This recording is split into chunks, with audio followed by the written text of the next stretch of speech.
এই মুহূৰ্তত জানাইছো বিধানসভা নিৰ্বাচনৰ ফলাফলৰ ঘোষণা কৰিছে ইতিমধ্যে গোৱালপাৰা পশ্চিমত পবিত্ৰ ৰাভাৰ অগ্ৰগতি দেখিবলৈ পোৱা গৈছে।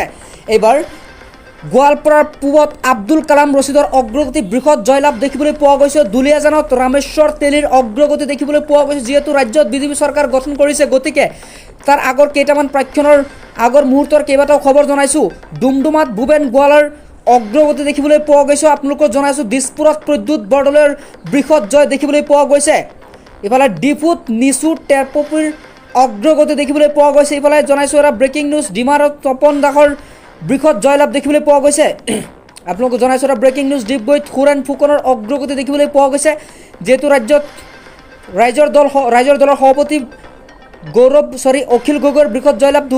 শিৱসাগৰত ধুবুৰীৰ কংগ্ৰেছৰ বেগমৰ অগ্ৰগতি দেখিবলৈ পোৱা গৈছে।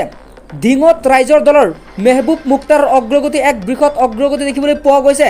ধেমাজিত ডক্টৰ ৰণোজ পেগুৱে এক বৃহৎ জয়লাভ কৰিছে, বিগ উইন মাৰিছে। ডকুৱাখানা নৱকুমাৰ দলৰ অগ্ৰগতি দেখিবলৈ পোৱা গৈছে। সবিশেষ জনাইছো আমি নিৰ্বাচনৰ ফলাফলৰ কেইটামান আগমুহূৰ্তৰ খবৰ জনাইছো আপোনালোকক। দেৰগাঁৱত মৃদুল শইকীয়াৰ, ডিমুত সুশান্ত বৰগোহাঁইৰ অগ্ৰগতি দেখিবলৈ পোৱা গৈছে। আমি সমূহ জনাইছো। দলগাঁৱে AIUDFৰ মুজিবুৰ ৰহমান জয়লাভ কৰিছে। দলগাঁৱত মুজিবুৰ ৰহমানৰ বৃহৎ জয়। ইফালে চেঙাত সমীৰাত ৰেকিবুদ্দিন আহমেদৰ এক বৃহৎ জয়লাভ দেখিবলৈ পোৱা গৈছে। চাচুৱা লাহুকত বিনোদ হাজৰিকাৰ অগ্ৰগতি দেখিবলৈ পোৱা গৈছে। ৰাজ্যত যিহেতু সমাপ্ত হৈছে বিধানসভা নিৰ্বাচনৰ ফলাফল, গতিকে কোনে কাৰ সমষ্টিত জিকিছে সবিশেষ জনাইছো। কলাইগাঁৱত কংগ্ৰেছৰ গিৰিশ বৰুৱাৰ জয়লাভ দেখিবলৈ পোৱা গৈছে। বোকাখাটত অতুল বৰাৰ অগ্ৰগতি দেখিবলৈ পোৱা গৈছে। যিহেতু ইফালে মৰিয়নিত ৰূপকোঁৱৰ জ্যোতি ডাঙৰীয়াই বৃহৎ জয়লাভ কৰিছে। বিশ্বনাথত পল্লৱ লোচন দাসৰ এক বৃহৎ অগ্ৰগতি দেখিবলৈ পোৱা গৈছে। বৃচিং ৰাউজক কংগ্ৰেছৰ ৰাজেশ আলী চৌধুৰীৰ এক বৃহৎ জয়লাভ দেখিবলৈ পোৱা গৈছে। বিন্নাকান্দিত অগপৰ ৰেজল কৰিম চৌধুৰীয়ে এক বিগ উইন কৰিছে। বিহপুৰীয়াত ভূপেন বৰাৰ এক বৃহৎ জয়লাভ দেখিবলৈ পোৱা গৈছে। বিহপুৰীয়াত ভূপেন বৰাই লাভ কৰিছে ফলাফলৰ পিছত জয়লাভ। ভুৱনীপুৰ সৰুবগত মনোৰঞ্জন তালুকদাৰৰ অগ্ৰগতি। ভেৰগাঁৱত JMMৰ প্ৰভাৱ দাসৰ এক বৃহৎ জয়লাভ দেখিবলৈ পোৱা গৈছে। বিশালীত বিজেপিৰ মুনীন্দ্ৰ দাসৰ অগ্ৰগতি দেখিবলৈ পোৱা গৈছে। যিহেতু ৰাজ্যত কংগ্ৰেছে পৰাস্ত কৰিছে, কিয়নো দেখিবলৈ পোৱা গৈছে বিজেপিয়ে ৰাজ্য চৰকাৰ। এইফালে মুখ্যমন্ত্ৰী হিমন্ত বিশ্ব শৰ্মা পুনৰ হ'ব মুখ্যমন্ত্ৰী। বৰক্ষেত্ৰীত বিজেপিৰ নাৰায়ণ ডেকাৰ অগ্ৰগতি দেখিবলৈ পোৱা গৈছে।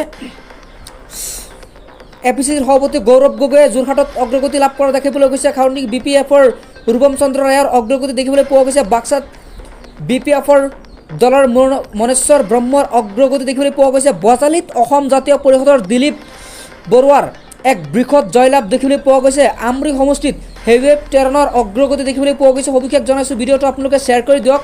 আলাপুৰ কৰ্টেশ্যনে কংগ্ৰেছৰ জয়া নামৰ আনন্দৰ এক বৃহৎ জয়লাভ দেখিবলৈ পোৱা গৈছে। অভয়পুৰত বিজেপিৰ ভূপেন ৰায়ৰ অগ্ৰগতি দেখিবলৈ পোৱা গৈছে। সবিশেষ জনাইছোঁ, ভিডিঅ'টো শ্বেয়াৰ কৰি দিব। নিউ গুৱাহাটীত দীপপুৰঞ্জন সমৰৰ অগ্ৰগতি দেখিবলৈ পোৱা গৈছে। আপোনালোকৰ ভিডিঅ'টো এটা শ্বেয়াৰ কৰি দিয়ক। ৰাজ্যত যিহেতু ইতিমধ্যে ফলাফল সমাপ্ত হৈছে, গতিকে হিমন্ত বিশ্ব শৰ্মা পুনৰ মুখ্যমন্ত্ৰী হোৱাটো নিশ্চিত। গুৱাহাটী চেণ্ট্ৰেলত বিজয় গুৰুত্বৰ অগ্ৰগতি দেখিবলৈ পোৱা গৈছে। ইফালে জনাইছোঁ আপোনালোকে এটা ব্ৰেকিং নিউজ, জালুকবাৰীত যিহেতু হিমন্ত বিশ্ব শৰ্মা পূৰ্বৰ পৰা জিকি আহিছে, এইবাৰো জালুকবাৰীত হিমন্ত বিশ্ব শৰ্মাই জয়লাভ কৰিছে বুলি জানিব পৰা গৈছে। UPPLে কেৱল 0টা আসন লাভ কৰিছে, অজাপে 0টা আসন লাভ কৰিছে। ইফালে এখন আসনত ৰাইজৰ দলৰ অগ্ৰগতি দেখিবলৈ পোৱা গৈছে। যিহেতু শিৱসাগৰত অখিল গগৈ পূৰ্বৰ পৰা আগৰে খেলি আহিছে নিৰ্বাচন, এইবাৰো জিকিছে শিৱসাগৰত অখিল গগৈ। 9খন আসনত অগপৰ অগ্ৰগতি দেখিবলৈ পোৱা গৈছে। সবিশেষ জনাইছোঁ। 10খনত BPFৰ অগ্ৰগতি দেখিবলৈ পোৱা গৈছে। 10খন আসনত লাভ কৰিছে BPF। 24খনত কংগ্ৰেছৰ অগ্ৰগতি। 24টা আসনত লাভ কৰিছে কংগ্ৰেছে।